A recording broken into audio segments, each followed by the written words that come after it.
सामयिक चर्चा में आज आप सुनेंगे उत्तर प्रदेश में योगी आदित्यनाथ सरकार के 8 वर्ष पूरे होने पर वरिष्ठ पत्रकार सुधीर मिश्रा से खास बातचीत। वार्ताकार हैं आकाशवाणी संवाददाता ओम अवस्थी।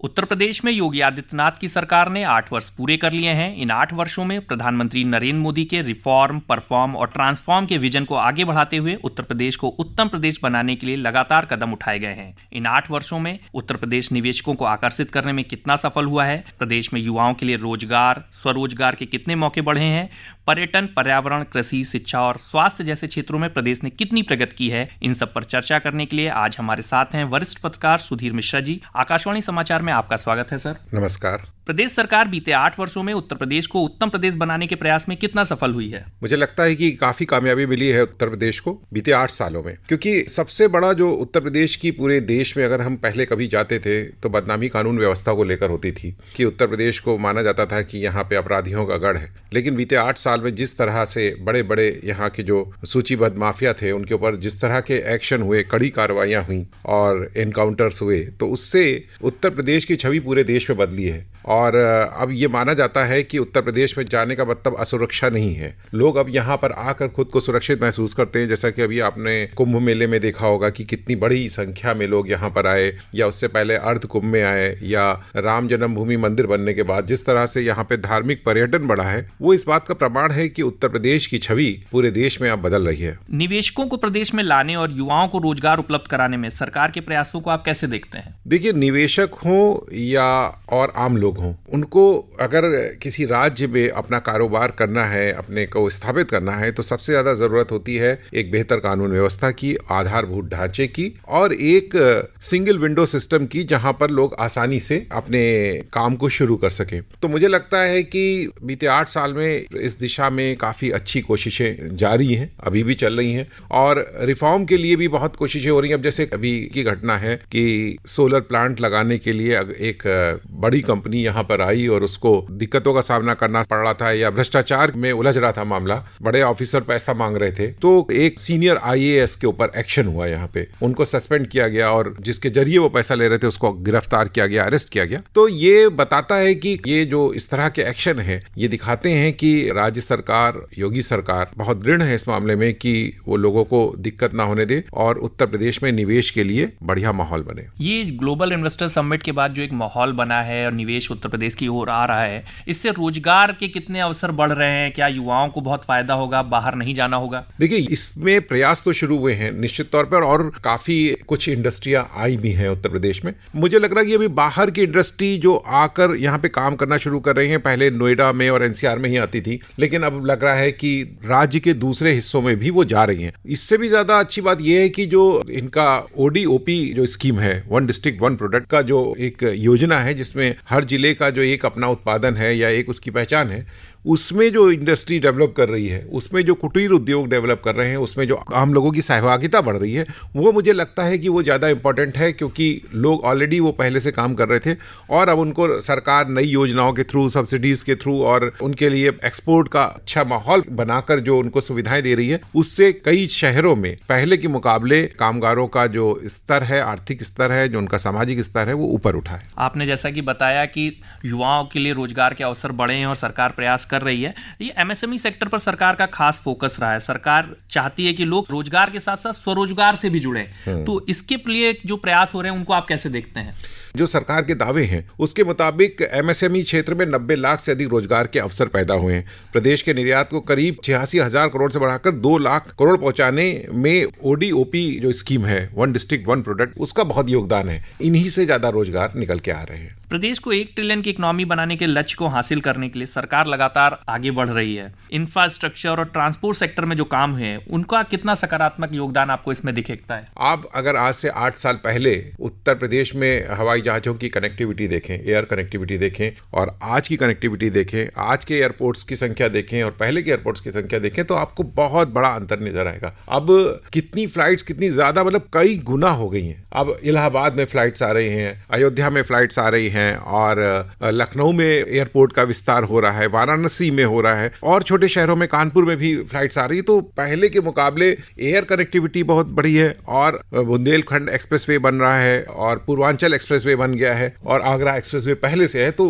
अब जो कनेक्टिविटी है उसका फायदा जो उद्यमी है उनको भी मिल रहा है और किसानों को भी मिल रहा है। उनकी जो उपज, उनकी जो फसलें जो पहले समय से दूसरी जगह नहीं पहुंच पाती थी, अब जो ये रोड की अच्छी कनेक्टिविटी बनी है उससे पहले के मुकाबले उनको अपनी मंडियों तक पहुंचाने में भी बहुत आसानी हुई है। विकास पर फोकस करने के साथ ही सरकार ने पर्यावरण पर ध्यान देते हुए प्रदेश को हरित प्रदेश बनाने के लिए भी लगातार कदम उठाए हैं। वन, पर्यावरण व जलवायु परिवर्तन के लिए सरकार के प्रयास कितने कारगर साबित हुए हैं? देखिए, अगर आप बीते 8 साल में देखें तो इस दिशा में काफी काम हो रहा है। वन क्षेत्र बढ़ा है। लखनऊ में ही देख लीजिए आप, लखनऊ में एक अवैध बस्ती थी कुकरेल नाले के किनारे, उसको पूरा साफ करके, कभी किसी ने कल्पना नहीं की थी कि वहां पर इतनी अच्छी हरियाली होगी। अब वहां पे एक जंगल लगाया जा रहा है। कुकरेल जो लखनऊ का एक कुकरेल फॉरेस्ट है, उसमें नए पेड़ पौधे लगाए जा रहे हैं और उसको नए तरीके से डेवलप किया जा रहा है। और लगातार मिशन के तौर पे जो एक वृक्षारोपण का जो एक लक्ष्य है उसको आगे बढ़ाया जा रहा है। जो एक कार्बन क्रेडिट होता है वो उत्तर प्रदेश के किसानों को बहुत फायदा पहुंचा रहा है। मतलब जब आप पर्यावरण को फायदा पहुंचाने वाले प्रयास करते हैं और जो जीवाश्म ईंधन है उस पर अपनी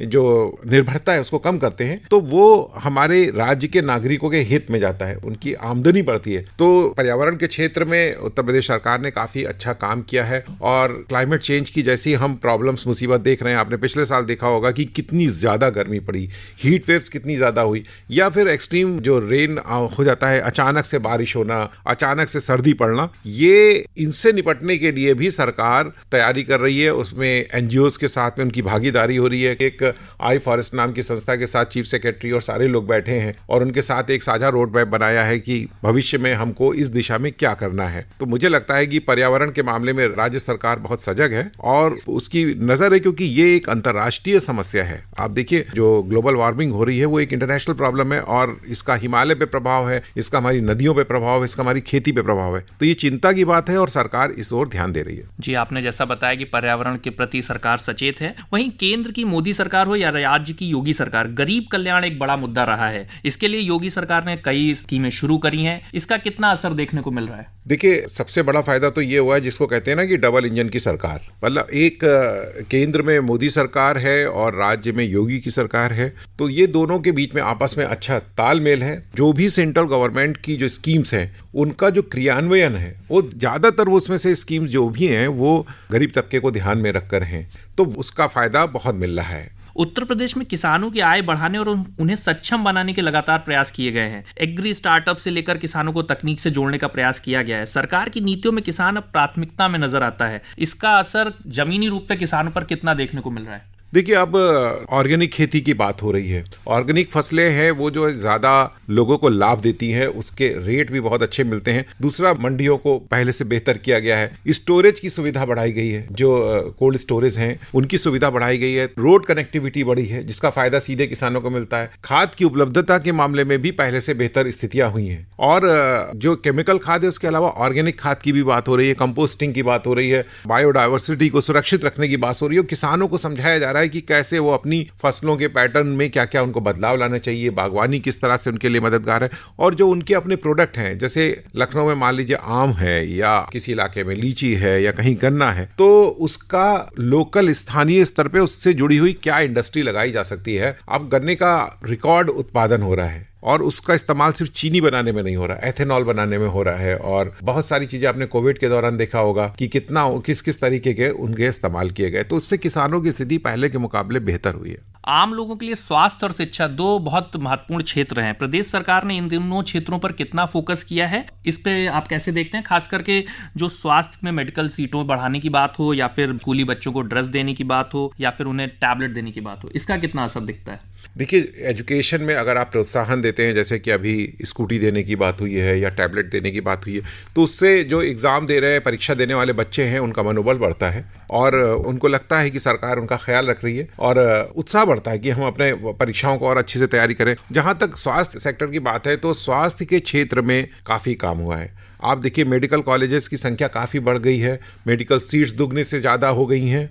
और अभी जो नई कोशिशें हो रही हैं, जो मतलब कि सैटेलाइट के थ्रू और एक जगह से बैठकर दूर दूर तक के जो हमारे स्वास्थ्य केंद्र, जिला अस्पतालों तक, वो वहाँ पे पहुँच सकें, क्योंकि अब पूरी टेक्नोलॉजी बदल रही है, आर्टिफिशियल इंटेलिजेंस आ रहा है, तो काम करने का तौर तरीका बदल रहा है। तो मेडिकल सेक्टर में भी इसकी बहुत सारी संभावनाएं हैं जहाँ पे काफ़ी बदलाव होंगे। सबसे बड़ी समस्या जो थी और हमेशा से थी कि डॉक्टरों की कमी।